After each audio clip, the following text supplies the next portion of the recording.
ओम श्री गणेशाय नमः। बहुत समय पहले की बात है।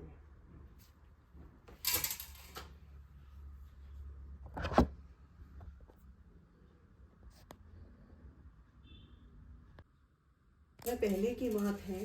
भारत में एक राजा राज्य करता था। वह अति प्रतापी एवं दानी था। वह प्रतिदिन मंदिर में भगवान दर्शन करने जाता था। गुरु और ब्राह्मण की सेवा किया करता था। उसके द्वार से कोई भी याचक निराश नहीं लौटता था। वह प्रत्येक गुरुवार को व्रत रखता और पूजन करता था।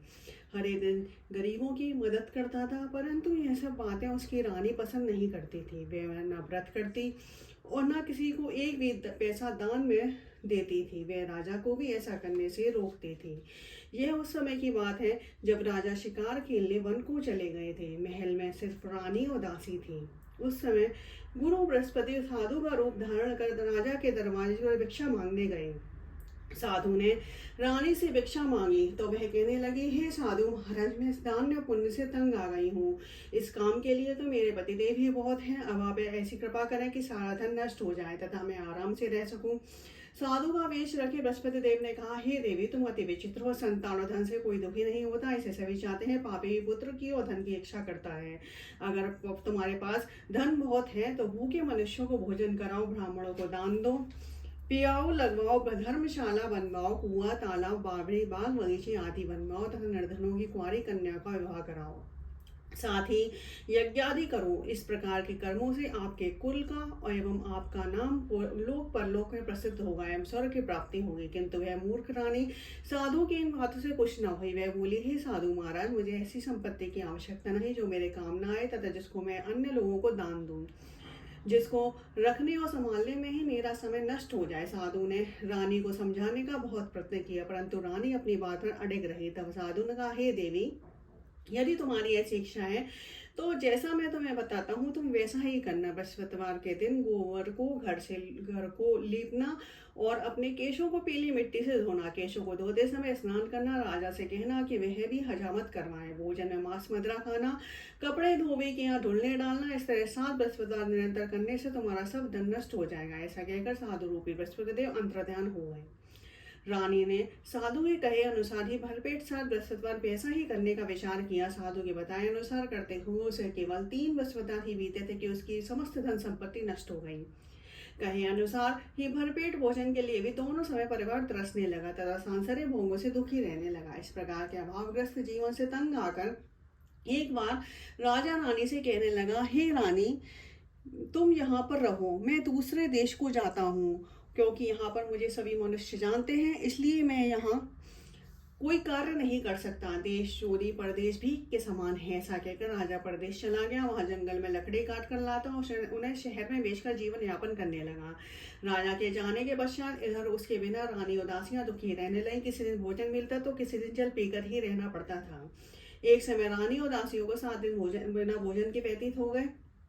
तो रानी अपनी दासी से बोली, हे दासी, यहाँ सभी भी के नगर में मेरी बहन रहती है जो बहुत धनवान है। तू उसके पास जाओ, वहां से 5 सिर बेजर मांग कर ले आ, जिससे कुछ समय के लिए गुजर बसर हो जाएगी। दासी उसकी बहन के पास गई। बृहस्पतिवार का दिन था। रानी की बहन उस समय ध्यान मग्न होकर पूजा कर रही थी। दासी ने रानी के बहन से कहा कि हे रानी, मुझे आपके पास आपकी बहन ने भेजा है, मुझे 5 सिर बेजर दे दो। दासी ने अपनी बात अनेक बार कही, परंतु रानी की बहन ने कोई उत्तर नहीं दिया, क्योंकि वह उस समय बृहस्पतिवार की कथा सुन रही थी। रानी की बहन से जब दासी को कोई अपेक्षित उत्तर नहीं मिला तो वह अति दुखी हुई और उसे क्रोध भी आया। लौटकर वह रानी से बोली, हे रानी, आपकी बहन बहुत बड़ी धनी स्त्री है। वह छोटे मनुष्य से बात भी नहीं करती है। और मैंने जब उससे बोला कि मुझे 5 सिर बेजर देने के लिए, मैंने उससे कहा, परंतु उसने कोई उत्तर नहीं दिया। इस प्रकार मुझे निराश एवं खाली हाथ लौटना पड़ा।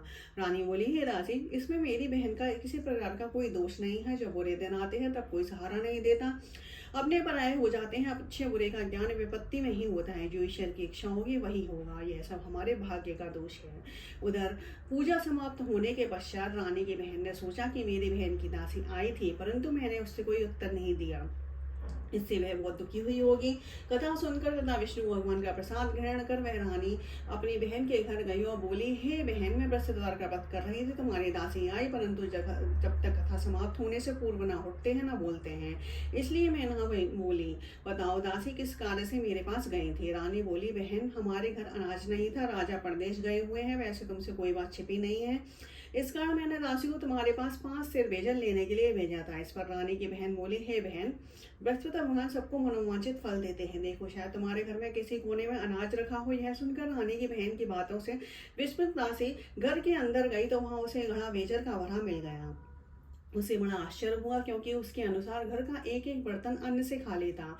उसने बाहर आकर रानी को सारा वृतांत सुनाया। दासी अपनी रानी से कहने लगी, हे रानी, देखो वैसे भी हमको जब अन्न नहीं मिलता तो वह भी व्रत समान ही है। अगर इनसे व्रत की विधि कथा पूछ ली जाए तो बृहस्पतिवार का व्रत हम भी किया करेंगे। और फिर दासी के कहने पर रानी ने अपनी बहन से बृहस्पतिवार व्रत पूजन विधि नियमों के बारे में विस्तार से पूछा। उन्होंने बताया, जो बृहस्पतिवार के व्रत में चने की दाल और मुनक्का से विष्णु भगवान का केले की जड़ में पूजन का दीपक जलाता है, पीला भोजन करता है, पीले वस्त्र धारण करता है तथा प्रेम पूर्वक बृहस्पति भगवान की कथा सुनता है। इस प्रकार करने से गुरु भगवान उस भक्त से प्रसन्न होते हैं, धन दान पुत्र देते हैं, मनोवांछित मनोकामना पूर्ण करते हैं। व्रत एवं पूजन की विधि बताकर रानी की बहन अपने घर लौट आई। तत्पश्चात रानी और दासी दोनों निश्चय किया कि बृहस्पति भगवान का व्रत एवं पूजन जरूर करेंगे। 7 दिन पश्चात जब बृहस्पतिवार आया तो दोनों ने व्रत रखा। गुड़साल में जाकर चना गुड़ मील लाई और उसकी दाल बनाकर केले की जड़ में विष्णु भगवान का पूजन किया। अब भोजन पीला कहाँ से आए, यह सोचकर दोनों बड़ी दुखी हुई, परंतु परंतु उन्होंने व्रत किया था, इसलिए बृहस्पति देव भगवान उससे प्रसन्न थे। एक साधारण व्यक्ति के रूप में वे 2 थालों में सुंदर पीला भोजन लेकर आए और दासी को देकर बोले, हे दासी, यह भोजन तुम्हारे और रानी के लिए है, तुम दोनों ही इसे ग्रहण करना। दासी भोजन पाकर दे प्रसन्न हुई, रानी से बोली, हे रानी, भोजन कर लो। रानी को भोजन के विषय में कुछ पता नहीं था, इसलिए मैं दासी से बोली, जो तू ही भोजन कर, क्योंकि तू व्यर्थ में हमारी हंसी उड़ाती है। दासी बोली, हे रानी, एक व्यक्ति इसलिए भोजन दे गया है। रानी बोली, वह भोजन तेरे लिए ही दे गया है, इसलिए तू ही भोजन कर। दासी ने कहा, हे रानी, वह व्यक्ति हम दोनों के लिए ही 2 थालों में भोजन दे गया है, अतः मैं और आप दोनों ही साथ साथ भोजन करेंगे। दोनों ने गुरु भगवान को धन्यवाद एवं नमस्कार कर भोजन प्रारंभ किया। उसके बाद से दोनों प्रत्येक बृहस्पतिवार को गुरु भगवान का व्रत एवं पूजन करने लगे। बृहस्पति भगवान की कृपा से उन दोनों के भोजन एवं धन की कमी दूर हो गई। परंतु रानी फिर पुनः पहली प्रकार से आलस्य करने लगी। तब दासी ने कहा, हे रानी, आप पहले भी इस प्रकार आलस्य करती थी, आपको धन संभालने और दान देने में कष्ट होता था, इसी कारण सभी धन नष्ट हो गए और हमारी ऐसी दुर्दशा हो गई। अब गुरु भगवान की कृपा से धन मिला है तो आपको फिर आलस हो रहा है। बड़े कष्टों के बाद आपने धन पाया है, इसलिए आपको दान पुण्य करना चाहिए। भूखे मनुष्यों को भोजन कराओ, ब्राह्मणों को दान दो, प्याऊ लगाओ, कुआं तालाब बावड़ी आदि का निर्माण कराओ, कुंवारी कन्याओं का विवाह कराओ, मंदिर पाठशाला बनवाकर दान दो, धन को शुभ कर्मों में खर्च करो, जिससे आपके कुल का सम्मान बढ़े और आपको स्वर्ग प्राप्त हो, आपके पितर प्रसन्न हो। दासी की बात मानकर रानी ने इसी प्रकार के सदकर्म करने प्रारंभ किए। इस प्रकार करने से उसका काफी यश फैलने लगा। कुछ दिनों बाद एक दिन रानी और दासी आपस में विचार करने लगी, न जाने राजा किस दशा में होंगे, उनकी कोई खोज खबर नहीं है। रानी राजा के कोई खबर न पाकर उदास रहने लगी। गुरु भगवान से उन्होंने प्रार्थना की और भगवान ने रात्रि में राजा को स्वप्न में दर्शन देकर कहा कि हे राजा, उठ, तेरी रानी तुझको याद करती है, अब अपने देश को लौट जा। राजा प्रातःकाल उठा, यह सोचने लगा कि मैं किस प्रकार रानी के पास खाली हाथ जाऊंगा, मेरे पास तो कुछ भी नहीं, स्त्री जाति खाने और पहनने की ही संगिनी होती है। फिर प्रभु की आज्ञा मानकर वह अपने नगर चलने को तैयार हुआ। परदेश में राजा जब बहुत दुखी रहने लगा, प्रतिदिन जंगल से लकड़ी बीन कर लाता और उसे शहर में बेचकर अपनी दुखी जीवन की बड़ी कठिनता से व्यतीत करता था। एक दिन राजा दुखी होकर अपने पुराने दिनों को याद करके रोने लगा। उस जंगल में बृहस्पति देव साधु का रूप धर कर आए और राजा से बोले, हे लकड़हारे, तुम इस बियावन जंगल में किस चिंता में बैठे हो, मुझे बतलाओ। यह सुनकर राजा की आंखों में आंसू भर आए और वह साधु को प्रणाम कर बोला, हे प्रभु, आप सब कुछ जानने वाले हैं। इतना कहकर राजा ने साधु को अपनी समस्त व्यथा सुना दी। तब साधु रूप में गुरु भगवान राजा से बोले, हे राजन, तुम्हारी पत्नी ने बृहस्पतिवार के दिन बृहस्पति देव का अपमान किया था, जिसके कारण तुम्हारी दुर्दशा हुई। अब तुम किसी प्रकार की चिंता मत करो, भगवान तुम्हें पहले से अधिक धन प्रदान करेंगे। देखो तुम्हारी पत्नी ने बृहस्पतिवार का व्रत प्रारंभ कर दिया है। अब तुम भी बृहस्पतिवार का व्रत करके चने की दाल गुड़ जल के लोटे में डालकर केले का पूजन करो, फिर कथा कहो और सुनो, भगवान तुम्हारी सभी इच्छाएं पूर्ति करेंगे। साधु के वचन सुनकर राजा बोला, हे प्रभु, मुझे लकड़ी बेचने के पश्चात इतना पैसा भी नहीं बचता कि भोजन करने के उपरांत कुछ बचा सकूं। मैंने रात्रि में अपनी रानी को व्याकुल में व्यथित देखा है। मेरे पास कोई साधन नहीं जिससे उसका समाचार भी जान सकूं। इसके अतिरिक्त मैं बृहस्पति देव की कथा भी नहीं जानता हूँ, जिसे कहे और सुनकर मैं व्रत धारण कर भगवान बृहस्पति का पूजन कर सकूं। साधु ने कहा, हे प्रभु, हे राजा, तुम किसी बात की चिंता न करो। बृहस्पतिवार के दिन तुम नित्य भांति लकड़ियां लेकर शहर में जाओ। तुम्हें रोज से दुगना धन प्राप्त होगा, जिससे तुम भली भांति भोजन कर लोगे तथा गुड़ एवं चने का प्रसाद खरीद कर बृहस्पति देव की पूजा भी कर सकते हो। बृहस्पतिवार की कहानी इस प्रकार से है। प्राचीन समय में एक बहुत ही निर्धन ब्राह्मण था। उसके कोई संतान नहीं थे। ब्राह्मण नित्य पूजा करता। ब्राह्मण स्वभाव से दयालु धार्मिक विचारों वाला व्यक्ति था, परंतु उसकी पत्नी बहुत मलिनता के साथ रहती थी। वह ना तो स्नान करती थी और न किसी देवता का पूजन करती। सुबह उठते ही सर्वप्रथम भोजन करती, बाद में कोई अन्य कार्य करती। पत्नी की ऐसी आदत का कारण ब्राह्मण देवता बहुत दुखी थे। अपनी पत्नी को बहुत समझाते, किंतु उसका कोई परिणाम न निकलता। भगवान की कृपा से ब्राह्मण की स्त्री कन्या उत्पन्न हुई। वह कन्या ब्राह्मण के घर में बड़ी होने लगी। वह बालिका प्रातः काल करके विष्णु भगवान का जप करती और बृहस्पतिवार का व्रत भी करने लगी। पूजा पाठ समाप्त कर पाठशाला जाती तो अपनी मुट्ठी में जौ कर ले जाती और पाठशाला जाने के रास्ते में डालते जाते। भगवान बृहस्पति की कृपा से वहीं जौ स्वर्ण के हो जाते और लौटते समय उनको बीन कर घर ले आती थी। एक दिन मैं बालिका सूप में उस सोने के जौ को फटक कर साफ कर रही थी, तभी उसकी माँ ने उसे देख लिया और कहा, बेटी, सोने के जौ को फटकने के लिए सोने का सूप भी होना चाहिए। दूसरे दिन बृहस्पतिवार था। राजा ने व्रत रखा और भगवान बृहस्पति से कन्या ने व्रत रखा और भगवान बृहस्पति से प्रार्थना करके कहा, हे प्रभु, यदि मैंने सच्चे मन से श्रद्धापूर्वक आपका पूजन एवं व्रत किया है तो कृपया मुझे सोने का सूप दे दो। बृहस्पति देव ने उसकी प्रार्थना स्वीकार कर ली। नित्य की भांति वह कन्या जौ फैलाती हुई पाठशाला चली गई। पाठशाला से लौटकर जब वह जौ बीन रही थी तो बृहस्पति भगवान की कृपा से उसे सोने का सूप प्राप्त हुआ। उसे सोने के सूप में को वह घर ले आई और उससे जो साफ करने लगी, परंतु उसकी माँ का वही आचरण रहा। एक दिन वह कन्या सोने के सूप में जो साफ कर रही थी, उसी समय अचानक उस नगर का राजकुमार वहां से होकर निकला। कन्या के रूप और कार्य को देखकर राजकुमार के कन्या पर मोहित हो गया और राजमहल लौटकर राजकुमार अन्न और जल त्याग कर उदासीन होकर लेट गया। राजा को जब अपने पुत्रों द्वारा अन्न जल त्यागने का समाचार ज्ञात हुआ तो अपने मंत्रियों के साथ वह राजकुमार के पास गए और बोले, हे बेटा, तुम्हें किस बात का दुख है? किसी ने तुम्हारा अपमान किया है? कथा कोई को और कारण है तो कहो, मैं वही कार्य करूंगा जिससे तुम प्रसन्न हो। राजकुमार ने अपने पिता की बातें सुनी तो वह बोला, आपकी कृपा से मुझे किसी प्रकार का कष्ट नहीं है। किसने मेरा अपमान भी नहीं किया है, परंतु मैं उस कन्या के साथ विवाह करना चाहता हूँ जो सोने के सूप में जौ फटक कर साफ कर रही थी। यह सुनकर राजा आश्चर्य में पड़ गया और बोला, हे राजकुमार, इस तरह की कन्या का पता तुम ही लगाओ। मैं उस कन्या से तेरा विवाह अवश्य ही करवा दूंगा। घर से कन्या के घर राजा का आदेश ब्राह्मण को यह सुनाया। कुछ ही दिन बाद ब्राह्मण की कन्या का विवाह राजकुमार के साथ हो गया। कन्या घर से कन्या के विदा होते ही उस ब्राह्मण के घर में पहले की तरह निर्धनता भास करने लगी और भोजन के लिए अन्न भी बड़ी मुश्किल से मिलता था। एक दिन दुखी होकर ब्राह्मण देवता अपनी बेटी से मिलने गए। बेटी पिता की ऐसी अवस्था को देखकर अत्यंत दुखी हुई और उसने अपनी माँ का समाचार पूछा। ब्राह्मण ने पुत्री को सभी हाल कह सुनाया। पुत्री ने अपने पिता को बहुत सा धन देकर विदा कर दिया। इस प्रकार ब्राह्मण का कुछ समय सुखपूर्वक व्यतीत हुआ, लेकिन धन समाप्त होने के बाद स्थिति पूर्ववत हो गई। ब्राह्मण फिर अपनी पुत्री के यहाँ गए और उससे सभी हाल कह सुनाया। पुत्री बोली, हे पिताजी, आप अपने साथ माताजी को यहाँ ले आओ, मैं उन्हें विधि बता दूंगी जिससे दरिद्रता दूर हो जाएगी।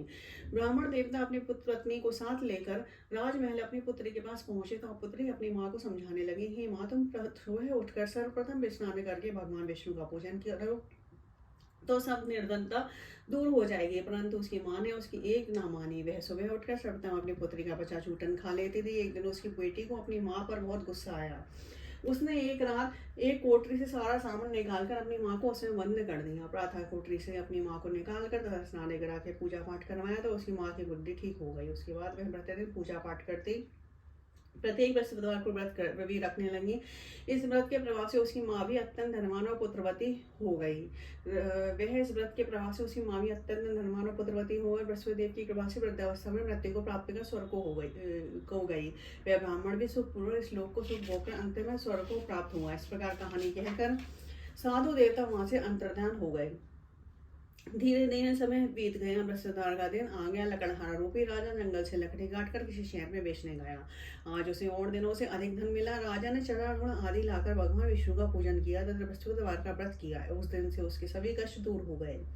परंतु अगले बृहस्पतिवार को वह व्रत करना भूल गया। इस कारण बृहस्पति भगवान उससे रुष्ट हो गए। उस दिन उस नगर के राजा ने विशाल यज्ञ आयोजन किया और समस्त राज्य में घोषणा करा दी, कोई भी मनुष्य अपने घर भोजन न बनावे, न आग जलावे। सब लोग मेरे यहाँ भोजन करने आए। इस आज्ञा को जो न मानेगा उसको सूली पर लटका दिया जाएगा। राजा की आज्ञा से राज्य के सभी निवासी राजा के भोज में सम्मिलित होने गए, परंतु लकड़हारा कुछ विलंब से पहुंचा, इसलिए राजा उसको भोजन कराने अपने साथ महल में ले गए। जब राजा लकड़हारे को भोजन करा रहे थे तो रानी की दृष्टि उस खूंटी पर पड़ी जिस पर उसका 9 लाख का हार लटका हुआ था। उसे हार उसी खूंटी पर लटका दिखाई नहीं दिया। रानी को निश्चय हो गया कि मेरा हार इस लकड़हारे ने चुरा लिया है। इसी समय रानी को जिद पर राजा ने सैनिक बुलवाकर लकड़हारे को जेल में डलवा दिया। जेल खाने में बंद में लकड़हारा बहुत दुखी होकर विचार करने लगा कि न जाने कौन से पूर्व जन्म के हुक्म से मुझे यह दुख प्राप्त हुआ है। जेल में बंद लकड़हारा भगवान बृहस्पति को याद करने लगा। तत्काल बृहस्पति देव साधु के रूप में प्रकट हो गए और उसकी दशा देखकर कहने लगे, अरे मूर्ख, तू बृहस्पतिवार को बृहस्पति देव की कथा एवं व्रत करना भूल गया। इसी कारण तुझे दुख प्राप्त हुआ है। अब किसी प्रकार की चिंता मत कर। बृहस्पतिवार के दिन जेल खाने के दरवाजे पर 4 पैसे पड़े मिलेंगे और तुम उन पैसों से प्रसाद मंगाना, भगवान बृहस्पति का पूजन एवं कथा कहना। कथा का प्रसाद स्वयं भी ग्रहण करना और दूसरों को भी खिलाना। इस प्रकार करने से तुम्हारे सभी कष्ट दूर हो जाएंगे। अगले बृहस्पतिवार राजा को जेल के द्वार पर 4 पैसे मिले। राजा ने पूजा का सामान मंगवाकर कथा कही और प्रसाद बांटा। उसी रात बृहस्पति देव ने उस नगर के राजा ने को सपने में दर्शन देकर कहा कि हे राजा, तूने जिस आदमी को जेल खाने में बंद कर रखा है वह निर्दोष है, वह राजा है, उसे छोड़ दो। रानी का 9 लाख का हार उसी घोटे पर लटका हुआ है। अगर तू ऐसा नहीं करेगा तो तेरे राज्य को नष्ट कर दूंगा। राजा सुबह उठा और खूंटी पर हाथ टंगा देखकर लकड़हारे को बुलाकर उससे क्षमा याचना की और राजा के योग्य सुंदर वस्त्र आभूषण भेंट कर उसे विदा किया। बृहस्पति देव की आज्ञा अनुसार राजा अपने नगर को चल दिया। जब वह नगर के निकट पहुंचा तो उसे बहुत आश्चर्य हुआ। वहाँ पहले से अधिक बाग, तालाब, कुएं तथा बहुत सी धर्मशालाएं, मंदिर आदि बने हुए थे। राजा ने जब नगरवासियों से पूछा कि यह बाग, तालाब, धर्मशालाएं और कुएं किसके द्वारा बनवाए गए हैं, तब नगर के सब लोग कहने लगे यह सब रानी और दासी द्वारा बनवाए गए हैं। राजा को बहुत आश्चर्य हुआ, परंतु क्रोध भी बहुत आया। जब रानी ने यह खबर सुनी कि राजा आ रहे हैं तो उसने दासी से कहा, हे दासी, देख, राजा हमें इतनी दीन अवस्था में छोड़ गए थे। वे हमारी ऐसी हालत देखकर कहीं द्वार से ही लौट ना जाए, इसलिए तू दरवाजे पर खड़ी हो जा। रानी की आज्ञा अनुसार दासी दरवाजे पर खड़ी हो गई। तब राजा आए तो उन्हें अपने साथ महल में लेवा लाई। तब राजा ने क्रोध करके अपनी तलवार निकाली और राजा से पूछा, बताओ इतना धन तुम्हें कैसे और किस प्रकार प्राप्त हुआ है। तब रानी ने बताया, हमें ऐसा धन बृहस्पति देव के व्रत के प्रभाव से प्राप्त हुआ है। अब राजा ने निश्चय किया कि 7 दिन बाद तो सभी बृहस्पति देव का पूजन करते हैं, परंतु मैं प्रतिदिन दिन में 3 बार कथा करूंगा और नित्य व्रत किया करूंगा। अब हर समय राजा के दोपट में चने की दाल बनी रहती तथा दिन में 3 बार वह कथा कहता है। ऐसे ही एक दिन राजा ने विचार किया कि चलो अपनी बहन के यहाँ हुआ है। ऐसा निश्चय कर राजा घोड़े पर सवार होकर अपनी बहन के यहाँ चल दिया। मार्ग में उसने देखा कि कुछ आदमी एक मुर्दे को लिए जा रहे हैं। उन्हें रोककर वह कहने लगा, अरे भाइयों, कुछ दिन मेरी बृहस्पति कथा सुन लो। वह बोले, लो, हमारा आदमी मर गया है, उसको अपनी कथा की पड़ी है। परंतु कुछ आदमी बोले, अच्छा को हम तुम्हारी कथा भी सुनेंगे। राजा ने दाल निकाली और कथा कहनी शुरू कर दी। जब कथा आदि हो गई तो मुर्दा हिलने लग गया और जब कथा समाप्त हो गई तो राम राम करके मुर्दा खड़ा हो गया। राजा आगे चला। उसे चलते चलते शाम हो गई। आगे मार्ग में उसे एक किसान खेत में हल चलाता मिला और राजा उससे बोला, अरे भैया, तुम मेरी बृहस्पति की कथा सुन लो। किसान बोला, जब तक मैं तेरी कथा सुनूंगा तब तक 4 अरैया जोत लूंगा। जाओ भैया, कथा किसी और को सुनाना। राजा आगे चलने लगा। राजा के हटते ही किसान के बैल पछाड़ खाकर गिर गए। किसान के पेट में बहुत तेज दर्द होने लगा। उसी समय किसान की माँ रोटी लेकर आई। उसने जब यह देखा तो अपने पुत्र से सारा हाल पूछा। बेटे ने सारा हाल बता दिया। किसान की माँ दौड़ी दौड़ी उस घोड़े पर सवार राजा के पास गई और उससे बोली, मैं तेरी कथा सुनूंगी, तू अपनी कथा मेरे खेत पर ही चलकर कहना। राजा ने लौटकर किसान के खेत पर जाकर कथा कही। जिसे सुनते ही बैल खड़े हो गए और किसान के पेट का दर्द भी बंद हो गया। और फिर राजा अपनी बहन के घर पहुंच गया। बहन ने भाई की खूब आवाभगत की।